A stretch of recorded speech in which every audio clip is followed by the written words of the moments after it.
feel it coming in the air. Hear the screams from everywhere.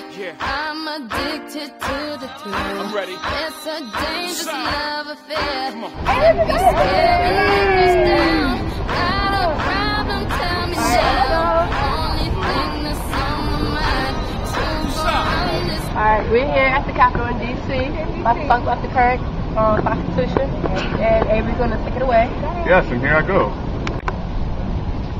Hey guys, I'm here to talk about the legislative branch of the Constitution, which is the branch that makes the laws, and it's consisted of the House of Representatives and the Senate, which form the Congress of the United States. The House of Representatives consists of 435 members, and also consists of 6 non-voting members, which represent D.C., the Commonwealth of Puerto Rico, and 4 other territories in the United States. Members of the House are elected every 2 years and must be at least 25 years of age. They also must be a U.S. citizen for 7 years and be a citizen of the state.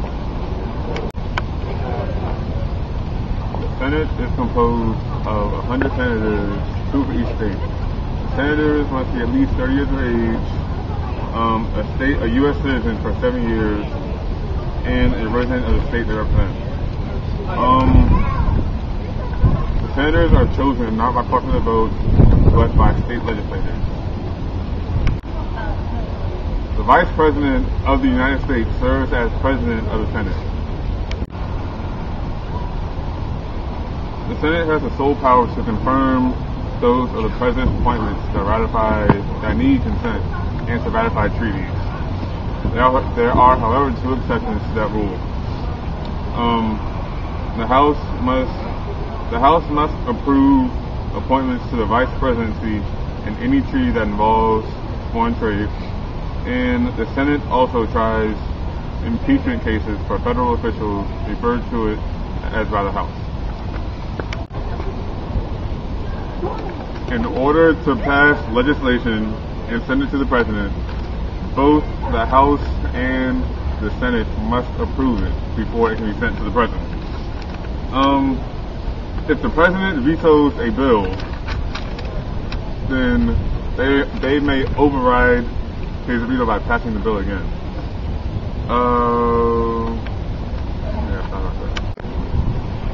And now we're going to take it over to Addison, and he's going to talk to you about the executive branch.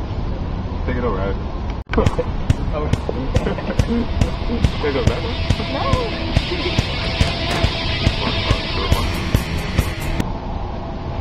Hi, my name is Addison, and I'm talking to you about the executive branch.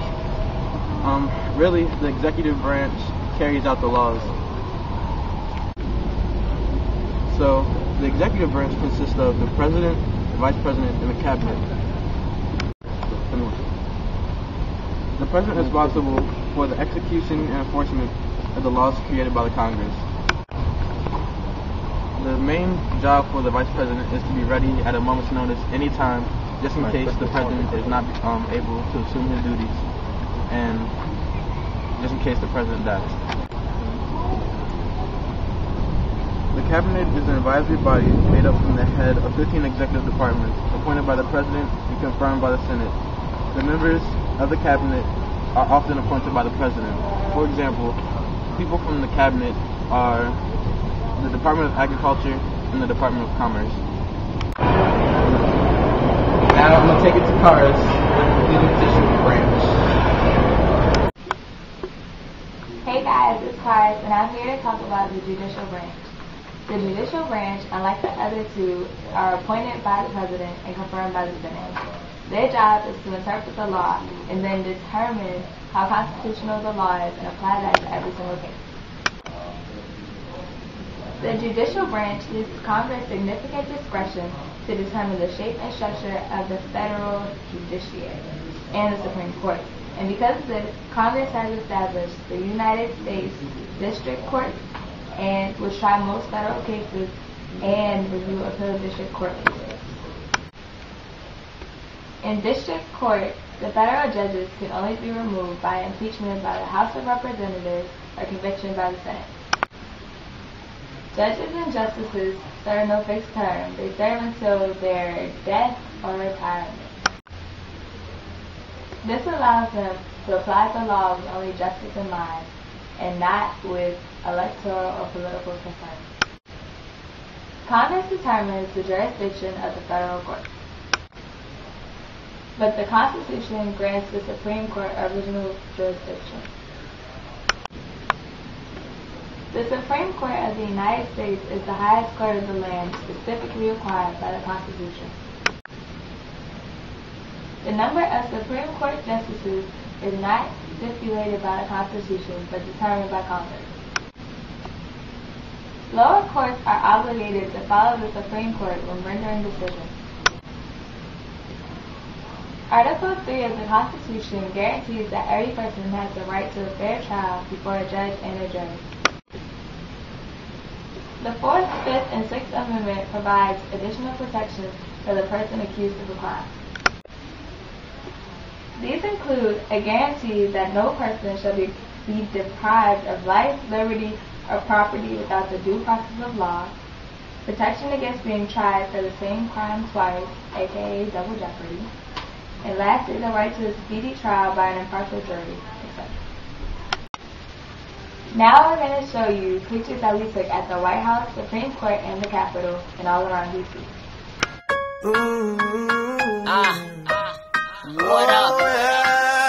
Hey, yo, SB. Yo, peace head, trim out, bruiser, smiles. Give me the tightest hold me ever get seen in my life. This one's for Queens. This one's for Brooklyn. Put me thing right around. New York City. Give me the tightest hold me ever get seen in my life. Ayo, Egyptian, tell them for guan, eviction. This one, yeah, it's had a bad gal edition. See them gal there? Contradiction. Them say them sitting tight, I bear fiction. The whole of them a be. I hope you enjoyed those pictures. Now we're going to take it to Angel. Yeah. Hey guys, it's Angel. I'm here to talk about the Constitution we created, and it's called the A.A.C.A. And I'm going to start off by talking about the legislative branch. Okay, the legislative branch is the branch that makes the laws. The Senate has to be at 30 years of age, has to be a citizen at least 10 years, and must have a master's degree.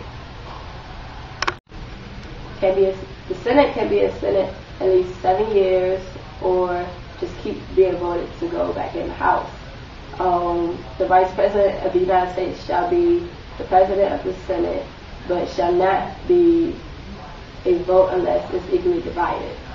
The Senate shall exercise the office of the President of the United States if the Vice President of the United States is not present.